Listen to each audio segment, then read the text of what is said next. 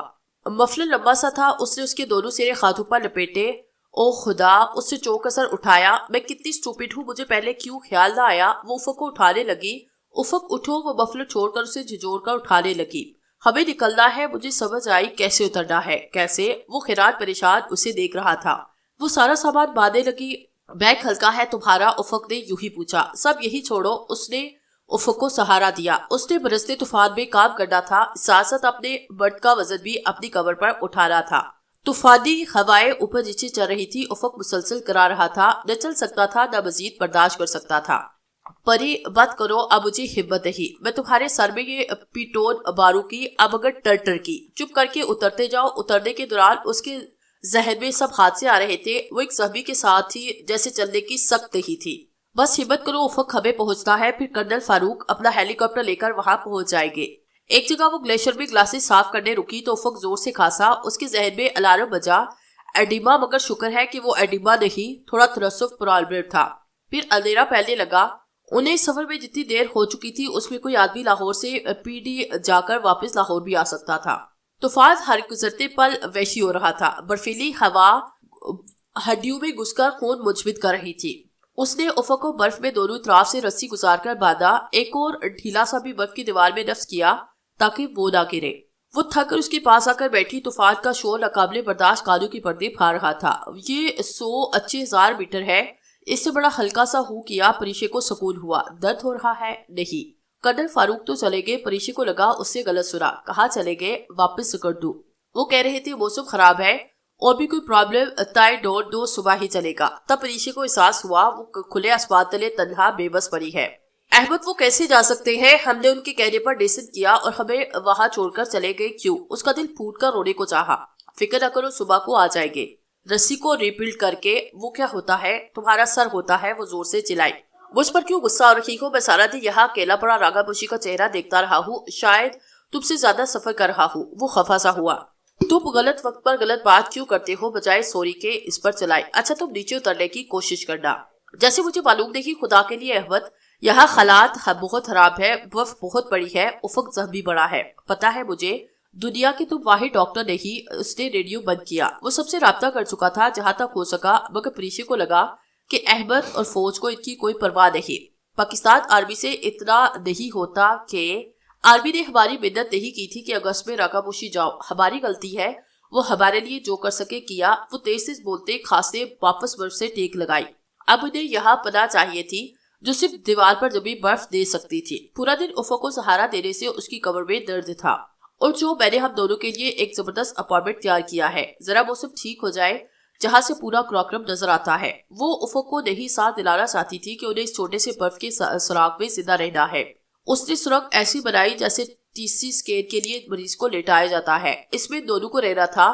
وہ بس اتنی تھی کہ 2 آدمی کمر ٹیکا کر ٹانگیں پھیلا کر گھس سکتے.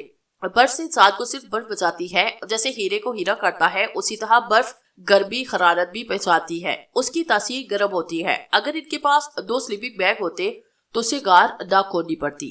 یہ سب سوچتے اسے جلدی نیند آئی.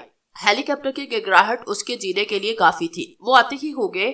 دور تک دھند میں اس کی نگاہیں انہیں کھوج رہی تھی. پری, افق نے اسے پکارا. ساتھ دور چند انچ دیکھ سکتا رہا تھا. سو رہی ہو؟ نہیں سو نہیں رہی, بس یوں ہی تھک گئی. پھر کتنے پل خاموش چھا گئی. پری سو گئی ہو؟ اس نے پھر پوچھا. نہیں. پھر بولتی کیوں نہیں؟ مجھ سے باتیں کرو. کیا بولوں؟ تمہیں درد ہے؟ ہر وقت یہی پوچھتی ہو اور کچھ پوچھتا ہی نہیں. غار میں ایک بار پھر خاموشی. بہت مکمل اور بہت پروفیشنل. اس کی پرفیکشن کے متعلق تو تم تصور بھی نہیں کر سکتے. ہمیشہ ٹپ ٹاپ رہتی. بنی سبری میک اپ. بہت آزاد خیال تھی. ہمارے درمیان بہت فرق تھا. آزاد خیال نہیں, روشن خیال. اور بھی کئی فرق تھے. وہ جیسے ذہن پر زور دے کر یاد کر کے بتا رہا تھا. احمد کو بچپن سے مارنا پھوڑنے کی عادت ہے. ہو سکتا ہے آپ کو سیدھا لگتا ہو. ویسے 28 سال سے جاتا ہوں. وہ میرا ہمسایہ بھی اور دوست بھی ہے. میری زندگی میں ایک لڑکی آئی تھی, میری کلاس فیلو ہیری. مجھے گمان گزرا کہ وہ میری آئیڈیل ہے. اس کے ساتھ چھوٹا سا فیر بھی چلا, مگر وہ میری آئیڈیل نہیں تھی. یوں ہی ایک کرش تھی. میں کوئی بہت فلموں ہیرو نہیں تھا. افق وہ کچھ دیر کے بعد بولی. کیٹو پر کیا ہوا تھا؟ کتنی دیر خاموش رہا. اس کی آنکھوں میں درد کرب تھا. وہ بھی کیٹو کو ڈیسٹ کرتے وقت بہت مشکل میں تھی. میرے خرادے ساتھ اس کی آکسیجن ختم ہوئی، مجھے ایڈما ہوا، مجھے آکسیجن کی ضرورت تھی۔ ماسک چہرے پر لگائے رکھتا، وہ ڈیڈ سول تھا، 8000 میٹر یاد نہیں، بس میں ڈال ہو کر گرا۔ ہیرا کو آکسیجن چاہیے تھا، وہ بغیر آکسیجن کے بھی ڈسینڈ کر سکتی تھی، مگر اس سے میرا باس سب مجھ سے نوچ کر نیچے چلی گئی۔ وہ میری ساتھی کلائمبر نہیں تھی، وہ میری بیوی تھی، مگر پھر بھی اس نے ایسا کیا۔ میں بغیر آکسیجن کے 3 گھنٹے برف پر پڑا۔ کیٹو طوفان کے دوران ہیرا نے کیمپ 4 میں جا کر میرے متعلق بتایا کہ میں لاپتہ ہو چکا ہوں۔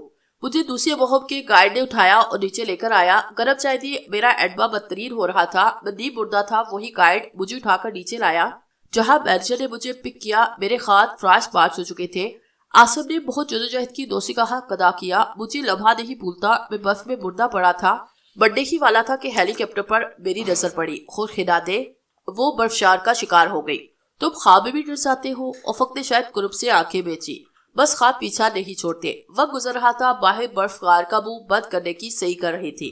شام تک آ جائے گے افق، ڈونٹ وری۔ پھر شام بھی آئی، سیاہ رات بھی، جن کو نہ آنا تھا نہ آئے۔ اس کا یقین ڈگمگا گیا۔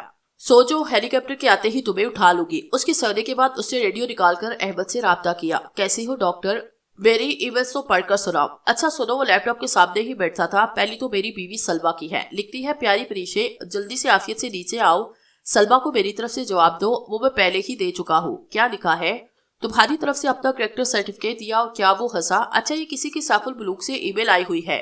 پریشے کے لبوں سے مسکراہٹ غائب ہو گئی۔ میں نے اور ندا آپا نے برائڈل ڈریس آرڈر کیا۔ بابو کہہ رہے تھے کارڈ رمضان کے بعد چھپائیں گے اور بابو پرسوں کی بجائے 1 ہفتے کے بعد آئیں گے۔ تمہارا سیف۔ اس کی آنکھوں سے آنسو گرنے لگے، جیسے وہ آسان سمجھ رہی تھی کہ افق کو پاپا سے ملوائے گی اور 3 سال پرانی منگنی توڑ دیں گے تو بہت غلطی پر تھی۔ کسی دھماکے کی آواز نے اسے جگایا۔ وہ خڑبڑا کے اٹھی۔ وہ غار میں تنہا، اس کے گھٹنے پر بوجھ نہیں تھا۔ افق کہا گیا اور میرے اللہ وہ چکرا کے رہ گئی۔ تم ادھر کیوں بیٹھے ہو؟ نہیں بیٹھ سکتا اس قبر میں، نامور۔ اس کی سانس رک رہی تھی۔ تمہیں درد ہو رہا ہے؟ ہاں۔ وہ جھوٹ بول بول کر تھک گیا۔ تم فکر نہیں کرو، صبح ہونے والی ہے، وہ لوگ آنے والے ہوں گے۔ دن میں دور تک نظر گئی ہیلی کاپٹر کو نہ پا کر مایوس لوٹ آئی۔ اس نے اپنے مجمد ہاتھوں سے افق کے ٹھنڈے ہاتھ تھامے۔ دونوں کے ہاتھ دستانے میں یک تھے۔ اس نے لگ رہا تھا برف کے ٹکڑے اوپر نیچے رکھے ہوئے ہیں۔ جب میں چھوٹی تھی تو ایک کہانی بڑے شوق سے پڑھا کرتی۔ دنیا کا بہادر شہزادہ پہاڑوں کی چوٹی پر قید شہزادی کو بچانے جاتا ہے۔ شہزادی نگاہیں جمائے کسی شہزادے کے انتظار میں ہوتی ہے۔ پھر شہزادہ اس پہاڑ پر جاتا ہے۔ وہ یہاں تک کہہ کر خاموش ہوئے۔ میری بابا میراث ساز تھی، مجھے ہر طرح سے بچا لیتی، پاپا سے بھی۔ اب وہ ہوتی تو ڈال بڑھ جاتی، مگر اب وہ نہیں۔ وہ ادھوری باتیں کر رہی تھی۔ فکر کیوں کرتی ہو؟ خود ہی تو کہتی ہو وہ آ جائے گے، جیسے فلموں میں بچا لیا جاتا ہے۔ پھر میں تمہارے پاپا کے پاس جاؤں گا۔ کیوں جاؤ گے؟